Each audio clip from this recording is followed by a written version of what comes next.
ઉપલેટા શહેરના નાગનાથ ચોકમાં આવેલ આહિરવીર દેવાયત બાપા બોદરની પ્રતિમાને હારતોરા કરાયા હતા। પ્રતિમા સ્થાપિત કર્યાના 12 વર્ષ પૂર્ણ થતા આ કાર્યક્રમમાં આહિર સમાજના આગેવાનો મોટી સંખ્યામાં ઉપસ્થિત રહ્યા હતા। દાદાભાઈ બોરખતરિયા, નિવૃત્ત શિક્ષક।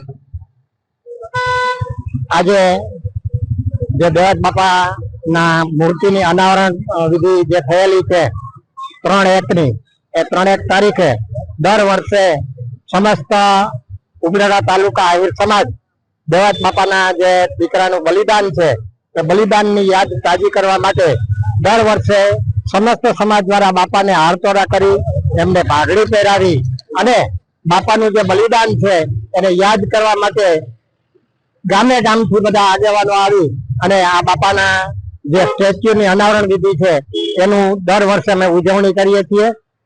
બાપા છે એ આહિર જ્ઞાતિનું ગૌરવ છે।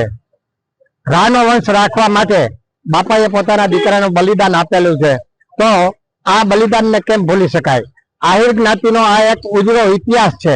આ ઉજળા ઇતિહાસને આપણે બધા ઉજાગર કરવા માટે આજે સમસ્ત ઉપલેટા તાલુકાના તમામ જ્ઞાતિના આગેવાનો, વડીલો, યુવાનો બધા મિત્રો સાથે મળી અને આ અનાવરણ વિધિની જે તારીખ છે 3/1 તે દિવસે સમસ્ત ઉપલેટા તાલુકા આહિર સમાજ ઉજવણી કરે છે। અસ્તુ, દેવાયત બાપાની જય।